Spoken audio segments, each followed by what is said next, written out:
हमें जो एक विशाल वृक्ष बाहर सुंदरकाया दिखाई देती है, ये इसका क्या महत्व है? हाँ, ये जो इसे हम अक्षय वटवृक्ष कहते हैं। ये जो अक्षय वटवृक्ष है ये लगभग 5,500 वर्ष से भी पुराना है।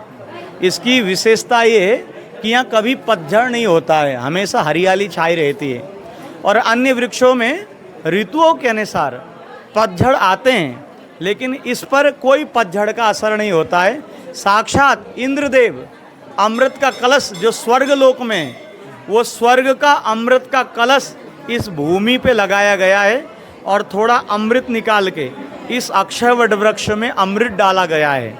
इसीलिए जो अक्षय वट वृक्ष है ये अमर हो गया है। जो अधिक महीना है ये 16 अगस्त को समापन हो रहा है इसका। तो 16 अगस्त से पहले ही पूरे देश के लोग यहाँ आ रहे हैं और यहाँ तो आते रहते हैं, क्योंकि ये भागवत जन्मभूमि है। और भगवान सुखदेव जी ने राजा परीक्षित को सबसे पहले इसी भूमि से ही राजा परीक्षित को कथा सुनाकर राजा परीक्षित का कल्याण कर दिया था। कहते हैं क्योंकि अधिक मास के समय में यदि हम पाप भी करते हैं उसका फल भी हमें अधिक मिलेगा, और पुण्य भी करेंगे तो उसका फल भी हमें अधिक ही मिलेगा। और ये जो प्रांगण में, और अभी हम पंडित से मिलाते हैं और ये पूरी बात बताएंगे कि क्या क्या यहाँ की परंपराएं हैं और क्या क्या यहाँ पे प्राकृतिक का अनुभव है, और भक्त जन यहाँ पे इस माह में क्यों इतनी श्रद्धालु जन इतने यहाँ में अपनी श्रद्धा दिखाने आते हैं। आइए सर, नमस्कार। नमस्कार। अभी वर्तमान क्या है कि अधिक मास चल रहा है। ये जो अधिक मास होता है ये 13वां महीना होता है। वैसे तो क्या 12 महीने ही होते हैं, लेकिन 3 साल में एक बार 1 महीने का समय अतिरिक्त आता है, इसलिए अधिक महीना चल रहा है। अधिक महीने के कारण पूरे भारत के लोग अभी शुक्रताल में आए हैं। लगभग 20 से 25 हज़ार लोग शुक्रताल में अभी फ़िलहाल हैं।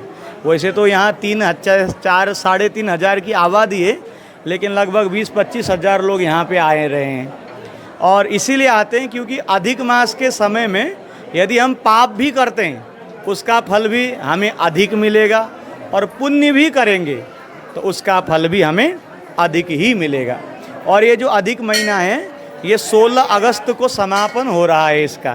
तो 16 अगस्त से पहले ही पूरे देश के लोग यहाँ आ रहे हैं और यहाँ तो आते रहते हैं, क्योंकि ये भागवत जन्मभूमि है। और भगवान सुखदेव जी ने राजा परीक्षित को सबसे पहले इसी भूमि से ही राजा परीक्षित को कथा सुनाकर राजा परीक्षित का कल्याण कर दिया था। जैसे ये हमें जो एक विशाल वृक्ष बाहर सुंदरकाया दिखाई देती है, ये इसका क्या महत्व है? हाँ, ये जो इसे हम अक्षय वटवृक्ष कहते हैं। ये जो अक्षय वटवृक्ष है ये लगभग 5,500 वर्ष से भी पुराना है। इसकी विशेषता ये है कि यहाँ कभी पतझड़ नहीं होता है, हमेशा हरियाली छाई रहती है।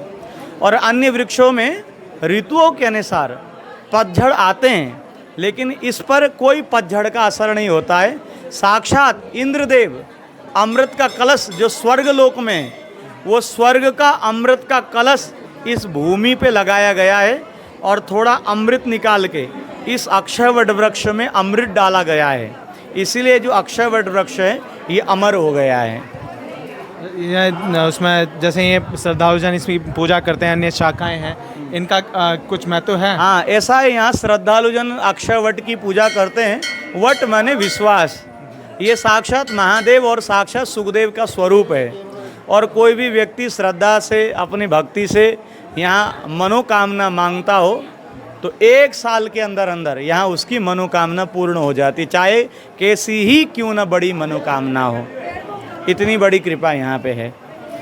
अभी कुछ दिन पहले यहाँ योगी जी पधारे, उन्होंने कुछ योजनाओं के बारे में बात की। उन योजनाओं के बारे में बताएंगे आप? हाँ, अभी फिलहाल उत्तर प्रदेश के जो माननीय मुख्यमंत्री जी आए, योगी आदित्यनाथ जी, उन्होंने कुछ बहुत बड़े काम किए हैं।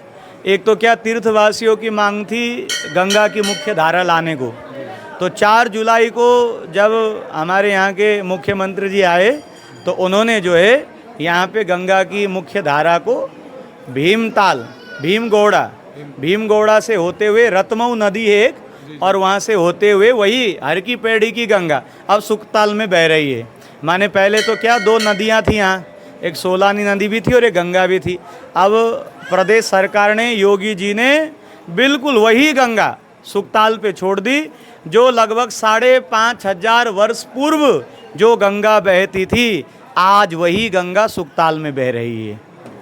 बहुत बहुत धन्यवाद आपका, आपसे ये मुलाकात की और इससे जन कल्याण हो और इस प्रांगण में भी मिलती रहे और एक बात करेंगे और इसी के साथ धन्यवाद।